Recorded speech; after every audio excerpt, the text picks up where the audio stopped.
Kasi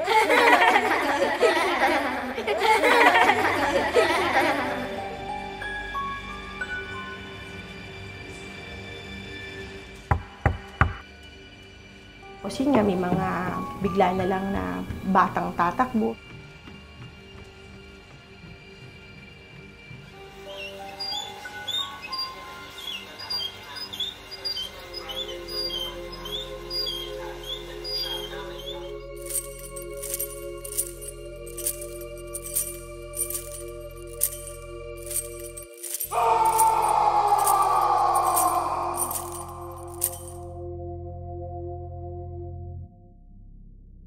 Ako po si Dolor Del Valle. Mahigit 2 weeks dito nakatira. Pag madaling araw po, nararamdaman namin na may naglalakad sa kwarto. Tapos yung pag may dumadaan sa likod ko lagi, 2 beses nangyari. Hindi siya tao. Kasi inanuhan ko yung kasama ko. Hindi naman siya, malayo naman siya sa akin. Basta naglalakad lang siya, halata mo naman, naririnig naman talaga yung lakad. Magaan lang ang hakbang niya. Yung chinilas niya parang basta naglalakad talaga. Dinig na dinig namin. 2 kami na nakadinig.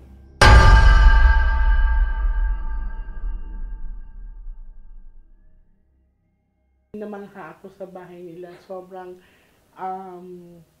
kinilig ako na para bang there's something in the house na they wanted me to stay. Kasi sobrang ang ganda ng ambience niya. Napaka magaan sa mata. And then, makikita mo talaga na siya, yung luma na parang nasa historical place kapag nag-stay ka dito sa bahay nila. So ngayon, sinubukan po namin mag-stay dito for a couple of hours para kung may makita ba kami or may makapture ba yung mga cameras namin sa bahay nila. So andito kami sa 3rd floor. And sa oras na ngayon ay magre-reading kami. Titignan namin kung magkakaroon ba kami ng communication or makikipag-communicate ba ang nandito sa bahay nila. So, we have 4 aces. Alam niyo naman ang 4 na alas, ate. So, titignan natin, dito natin malalaman if they are good or bad. So, bago tayo mag-start, mag-pray muna.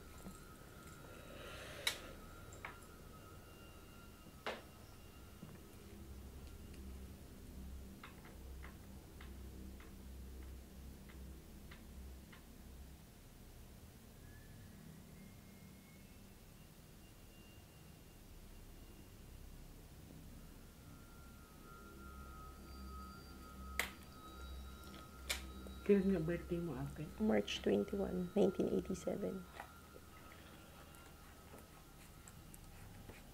Nakaramdam ako ng... Bigla akong nakaramdam na goosebumps.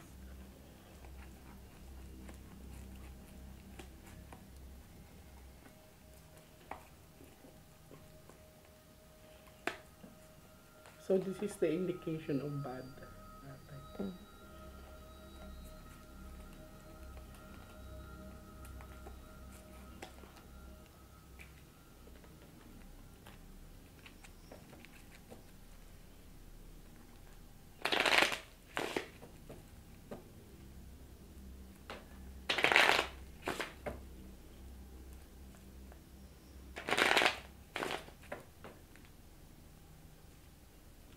Ate, I want you to focus.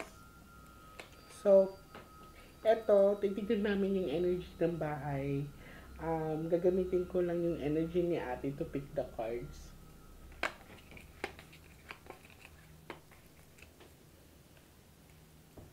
Pick one, ate.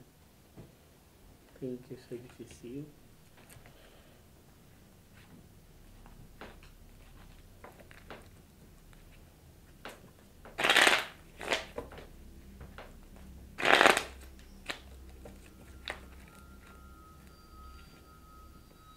cut the cards into 3.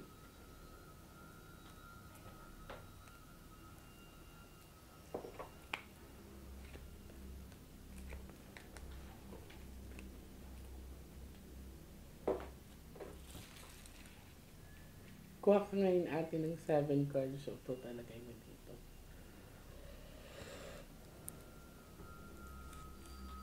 Usin natin ng konti para hindi ka mahirapan. Isa sa mga nagustuhan ko sa bahay nila is yung mga artwork.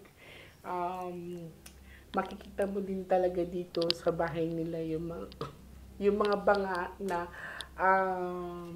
talagang napaka-classy niya. Makikita mo na old na talaga siya. Tsaka madaming gamit sila, Ate Kat, na talagang luma na.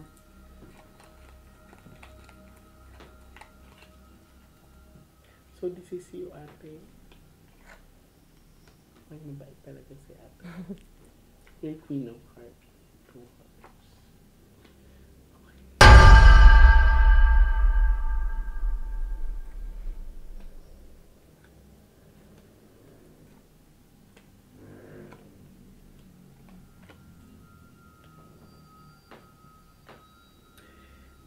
Okay. Sa pinakita ng baraha, medyo tignan niyo yung mga balahibo ko, nakita yung kasi may nanditong energy na parang pinipigilan ako sa ginagawa ko. This is a bad luck card. And this one is a guy.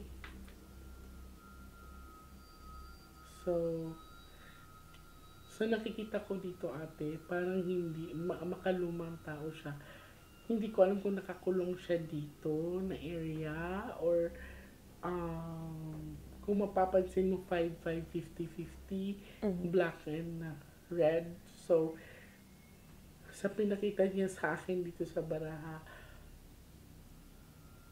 parang na-torture siya dito na place. It's like, para siyang nakakulong. Pero, sa nakikita ko sa cards, it's more on, ano talaga siya, parang na-torture siya dito.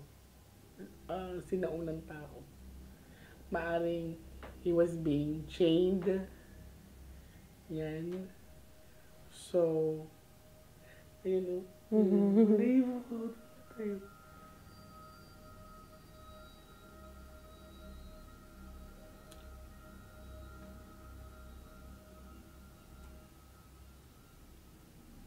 Kung meron mang presensya ngayon sa amin na nakikinig, pwede kayo magpagalaw ng bagay or gumawa ng sound.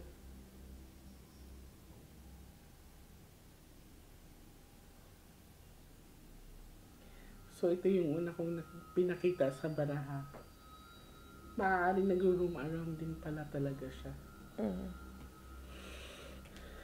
This is a bad luck card. So, sa pinakita sa akin, may isang may sinaunang tao na maaaring he was being trapped here, is being chained. Para bang yung ulo niya parang may sakong takip, tapos ganyan.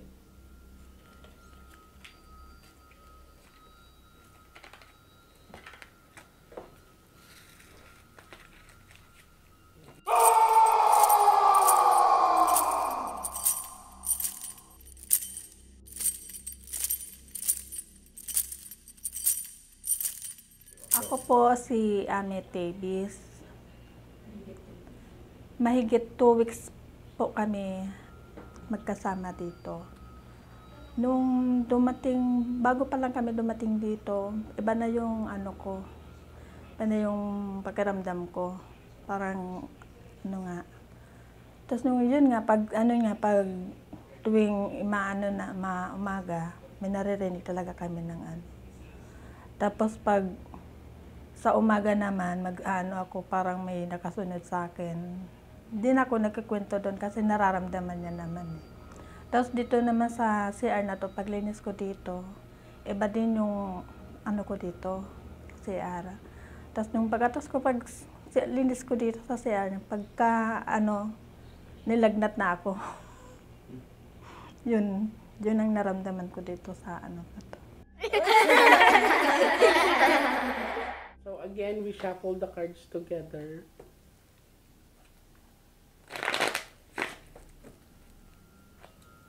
Pero actually parang mabigat yung ano ko, yung sa likod ko.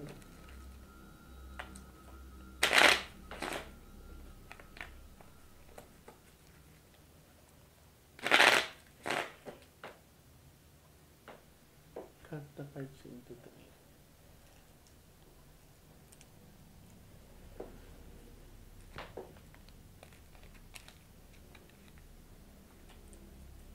Ang maganda lang sa area dito nila ate sa third floor kasi ano siya kahoy yung sahig nila and maririnig mo agad talaga kung may aakyat or may maglalakad. Kuha ka atin ng 9 cards of total na kayo dito.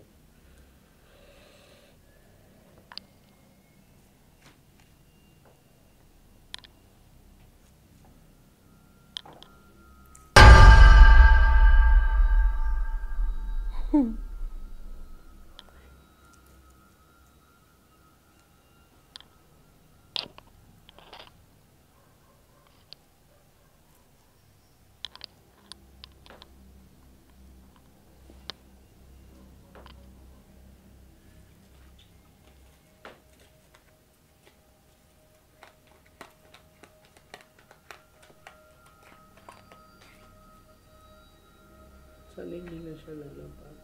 Lalaki niya.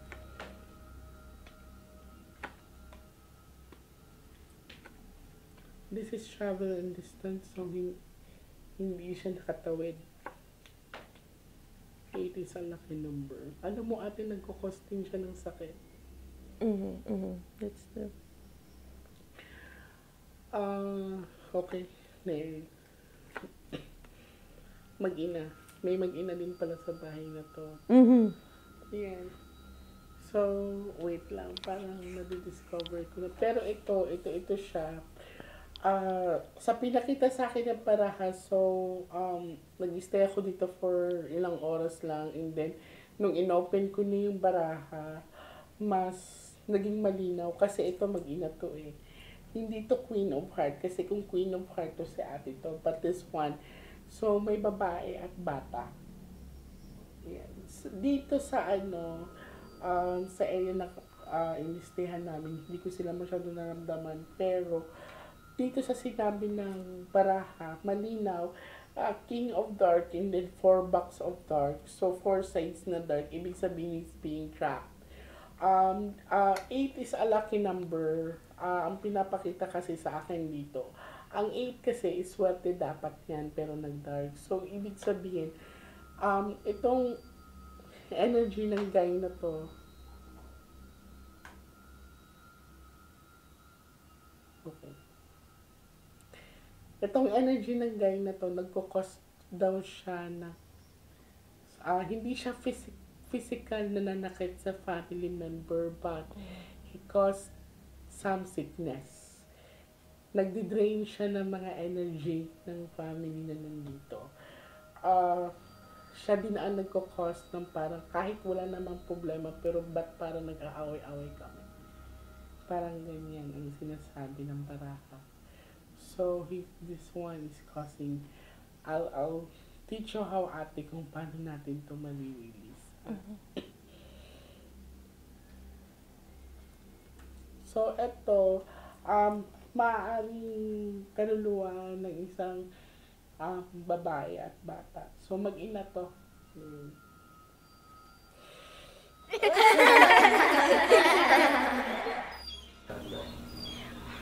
Ako nga po pala si Kat. Ako ang nakatira dito sa bahay na to sa Malolos. nakita ko na si Miss J ay naghahanap ng location para sa kanyang Halloween special.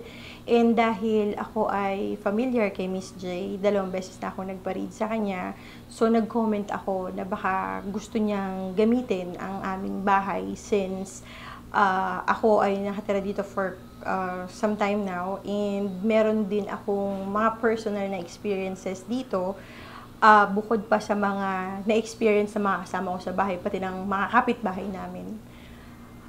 Sa akin, since I moved here ng 2018, ang unang salubong sa akin dito sa bahay na to is habang natutulog kaming mag-asawa sa master's bedroom, which is nasa 2nd floor ng aming bahay.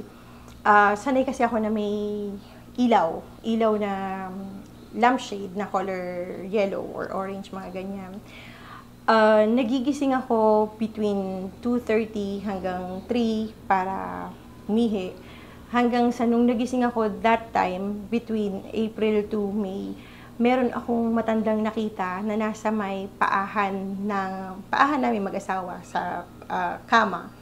Yung matanda is babae siya na naka-duster na itim hanggang balikat yung buhok niya na kulot, curly siya. Tapos medyo kuba siya. Naglalakad siya from side ng asawa ko papunta sa side of bed ko. So, para bang kinikilala niya kung sino ako. So, nung time na yon nagsisisigaw ako kasi syempre, hindi ko siya kilala dahil 6 lang kami sa bahay eh. So, imposibleng may matanda. Hanggang sa sinabi ko siya sa asawa ko, dinescribe ko. And then, it went on. Dito nga kami nakatira. Hanggang sa nagkaroon kami ng kasambahay. Same time, the next year, nakita yung matanda na yun na nasa CR ng 2nd floor. So, since 2018, nag-continue siya na ganun lang ng ganun yung nangyayari. Within 2nd floor lang siya nag-i-stay. And until now, hindi namin sure kung sino yung matanda na yon, pero hindi siya kamag-anak ng asawa ko. Pero sabi nung mga tao dito, sa tindahan na napagkwentuhan ko, kasi ano talaga sila dito, kumbaga parang tubo sila dito. Ang sabi nila is parang yun yung may-ari ng lupa na to na binilihan ng asawa ko way back. Bukod pa dun sa matanda, marami kaming na-experience kami ng mga anak ko. Kasi ang bahay na to ay gawa sa mahogany yata or naratong flooring. One time, nagla-lunch kami lahat sa baba. So, 6 lang kami. Biglang may mga yabag ng paa dito sa 3rd floor na imposible siyang pusa kasi yabag talaga siya na talagang madidistract ka.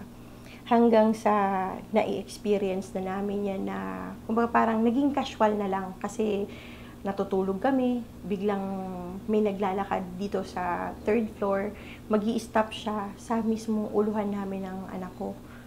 Tapos yun nga, may mga bigla na lang na batang tatakbo sa likod namin, may maririnig ka na umiiyak. Parang nakakatakot siya, oo, kasi dito nga kami nakatira. So, na-experience namin siya talaga every now and then. Minsan may specific time, minsan wala naman. Kaya lang parang masasanay ka na lang kasi parte na sila ng araw-araw mo. Lalo pa at konti lang kami na nandito sa bahay. So most of the time, itong 3rd floor ay bakante siya talaga. Walang masyadong nagtatao, kundi dun sa anak ko na nakakwarto dito sa 3rd floor. Ayun yung aking experience dito. Pero yung mga kasama ko, mga anak ko, may kanya-kanya din silang experience na napapagkwentuhan namin. Grabe, oh. Hindi nawawala. Hindi naman. So, ang taas ng chances na may kasama tayo dito sa area natin. Feeling ko nga may nakatingin sa atin eh. Kuha ka po ng 12 cards of total, please.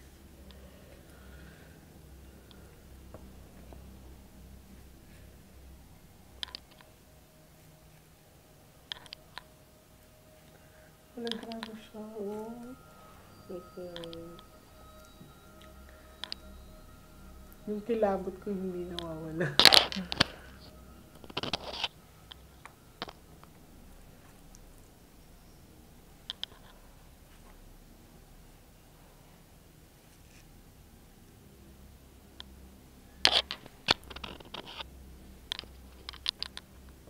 First time ko po nakapunta dito sa bahay nila Ate Kat.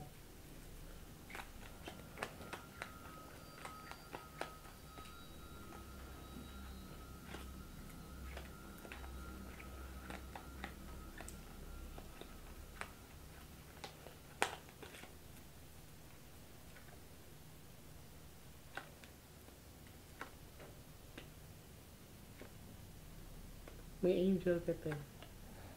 Ibig sabihin,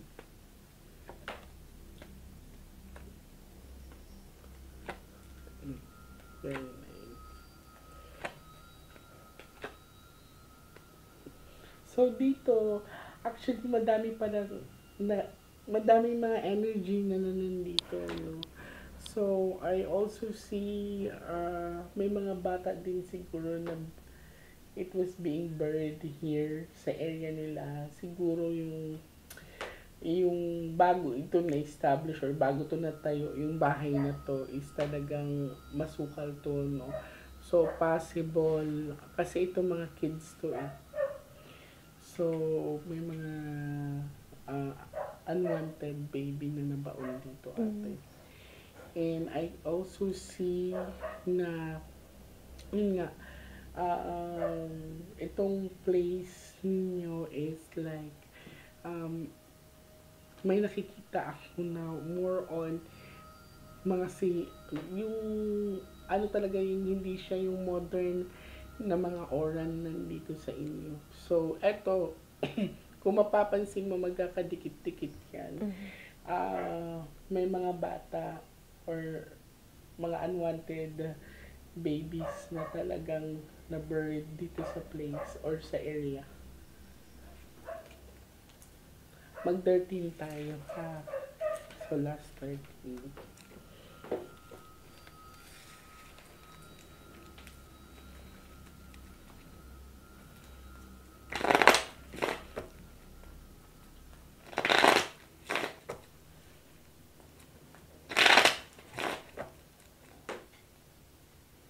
Cut the cards into three.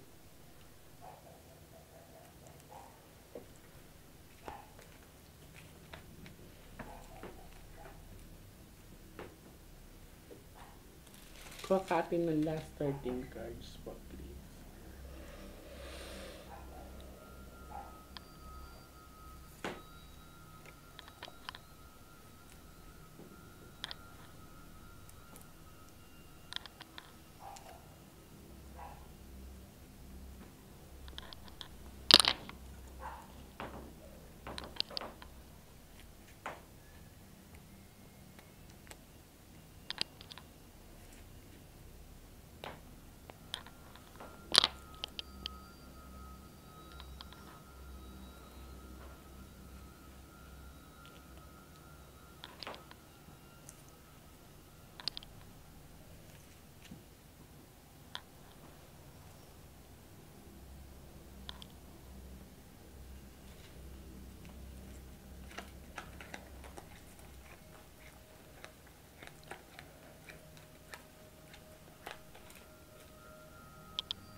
Okay.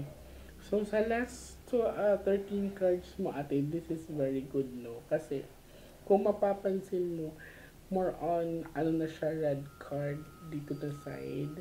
So, sa pinapakita sa akin, nakakatulong din talaga yung partner mo to protect you guys. Sa akin ha, um, may nararamdaman siya, ayaw lang niya yan, no? For you to sa inyo siguro dito para hindi kayo magpanic, yan. So, ang mapapayo ko ate, I also see the house kasi na very beautiful talaga siya, no? So, I know then na nagpe-pray kayo, I can feel it. So, ang mapapayo ko bilang isang nanay dito sa bahay, kailangan magsilbi kang liwanag. So, wag ka magparamdam ng takot. Okay, wag ka magparamdam ng takot. Kailangan, lalo na sa negative energy, kailangan matibay loob mo. Kasi once that you feel scared, kakainin ka nila eh. Yan. So, that's the time na you feel sick. Yan, ganyan. Sa akin ay kailangan mananatili kayong buo, matatag bilang isang pamilya. Kasi dito ko nakita ko sa cards na may energy to ng guy na hindi talaga siya parang hindi niya ako welcome. Yun ang nagko-cause ng sickness sa family ninyo. And ang good thing lang din kasi you are surrounded by the good spirits din. And always pray lang. Ganun lang. And then, once in a while, dito sa third floor, kung walang tao, make sure na mag-ano kayo, lagyan nyo ng music. Mas nakakatulong din pag may mga praise song kayo. Yun. Kahit once a week, isang beses. And, kasi pag ang isang area na hindi nyo natutulugan or hindi nyo napapasukan, kumbaga vacant lang siya, parang you're giving area sa mga entities or spirits, parang wini-welcome nyo sila na mag-stay. So, kailangan ang makapapayo ko, ang maramdaman nila yung presensya nyo na sa inyo to. Ganyan, na hindi sila welcome dito. Kailangan wag nyo rin hayaan na sa isang kwarto ay madilim. So, kailangan may mga light siya. Okay. Yan. So, and then, music. Yan. Once in a while. So, check lang. And then, kanina, sinubukan kong matulog. Kasi short lang yung pagtulog ko kanina. Nakaidlip lang ako. Hindi ko alam kung may gumising sa akin, pero mahimbing naman yung pagtulog ko. Bigla lang ako nagising. Kasi siguro, yung mind ko is that nakaset na may gagawin kaming tapings or let us say may gagawin kami. Kaya siguro nagising ako. Pero I know na may gumising sa akin kanina. So, maraming salamat ate. Sana hindi ito huli. Sobra talagang me and my team is talagang nagpapasalamat kami sa iyo at saka sa family niyo sa pag-welcome niyo sa amin. Anytime po. So, sobrang ganda ng bahay talaga nila ate. So, hindi ko lang sa isang lugar kasi hindi talaga natin mararamdaman kung good or bad ba. Not unless kung may mararamdaman tayo kakaiba. So, si ate na makaka-experience yan, siya na ang makakaramdam yan kung anong nangyari with the past few years, kung tama ba yung sinabi ng baraha. But, in the end of the day, I know na si ate is very strong woman. Mananatili siyang may ilaw din sa tahanan. Thank you so much. Thank you, Miss J. So, anong na-feel mo ate sa pinakita ng baraha? Totoo yun, yung lalaki. Kaya lang, hindi ko nga siya na-encounter pa. Kasi bibihira ako dito sa third floor. Yung ano ko. Bibihira ako dito sa third floor. Pero nung andi dito yung mga kapatid ko, kasi itong room na to, dito yung kwarto ng mother ko, ng father ko, ng mga kapatid ko. tsaka ng pinsan ko na nagstay sila dito during the time ng pandemic, meron talaga silang nakikita dito. And then,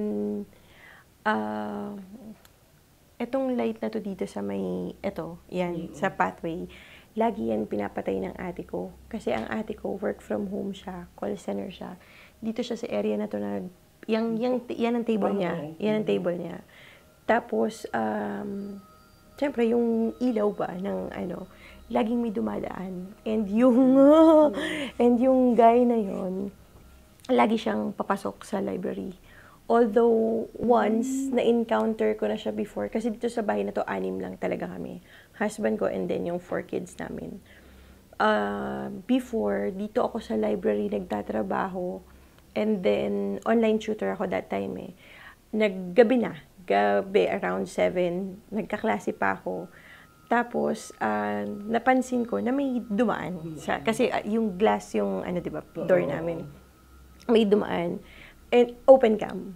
So, deadma ako. Kaya lang, nung nag-stop na siya sa may likuran ko, pero hindi ko nakikita ang muka. Nakasilip siya sa door. Nakasilip siya, pero hindi ko nakikita yung mukha niya. Hinila ko na yung laptop ko, tapos bumaba na ako. And then, hindi na ako bumalik dito. Yung doon sa mag-ina, marami ang nagsasabi na sa CR sila sa baba. Especially yung bata. Yung bata. Kasi yung bata, ni-encounter ko siya every time na nagluluto ako, patakbo-takbo siya sa likuran ko. Pero yung nanay, hindi. Hindi ko alam kung saan siya, pero marami nang nagsabi nun. Yung mga pumupunta rito na open yung third eye na mga kamag-anak namin nun. Pag pumupunta dito, sinasabi yun. Other than that, meron pa rin. Meron pa rin ako personal na experience ko. Kaya, aware naman kami. Okay. Well, basta ate, the best thing you can do, the best thing that you can do, talagang hindi nawawala naman yung prayer sa bahay na to. Try mo mag-offer ng fruits sa baba lang. Okay. Sa baba konti, tapos dito. Any kind of fruits, tapos bigas and water. Para yung negative energy, na para ma-feel niya na hindi siya sasaktan. Kasi kaya siya ganun, kasi nga, nakaranas siya ng torture. So, in that moment, let's offer a little na mabibigay natin. Huwag kayo magpadugo, huwag kayo magkatay ng manok or something. No. So, yun lang yung need natin. Fruits, konting bigas, water, and salt. Yun lang. Sa bawat floor po ba yan? No, or dito lang. sa Dito. Yan. Kasi ito ang madalas na kasi feeling ko nung kanina, nung lumabas siya, nandito siya sa area. Yan. Nung nagme-makeup na ako kanina, hindi ko alam kung may na-capture, pero may na-feel din akong may dumaan. Yan. So, hindi naman talaga ako matatakotin. Pero, syempre, tinawag ko din yung ang iniiwasan ko kasi pag once na kung ako lang mag-isa, they tend to possess. So, ang ko lang kasi baka mawalan ako ng malay, wala akong kasama yung ulo ko. Yung ulo ko. And then, pinaakit ko na agad sila. So, ngayon na-discover ko that you are surrounded by the good spirit. So, okay lang yun. Ulitin ko ating maraming salamat. Thank you din po, Miss Jay. Naging part ako sa bahay na to at naging part kayo sa aming Halloween special. Yeah, thank you ate. din. God bless.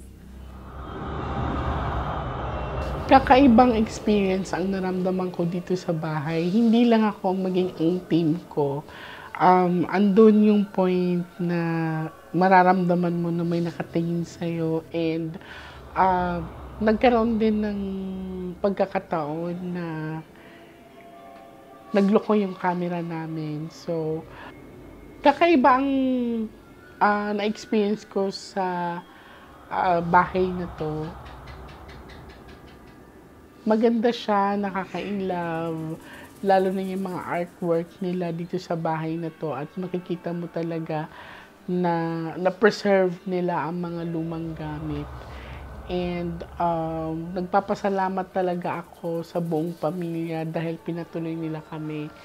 And nagpapasalamat din ako kahit nagkaroon kami ng konting problema sa mga cameras namin, nagkakaroon ng static movement at nagkakaroon ng parang hindi siya na-record. Nagpapasalamat pa rin ako kasi nagawa namin na maayos at safe po kaming lahat. So, abangan niyo po ang mga susunod namin mga itatampok sa inyo para this coming November sa aming Halloween special. Una pa lang to, ang tahanan.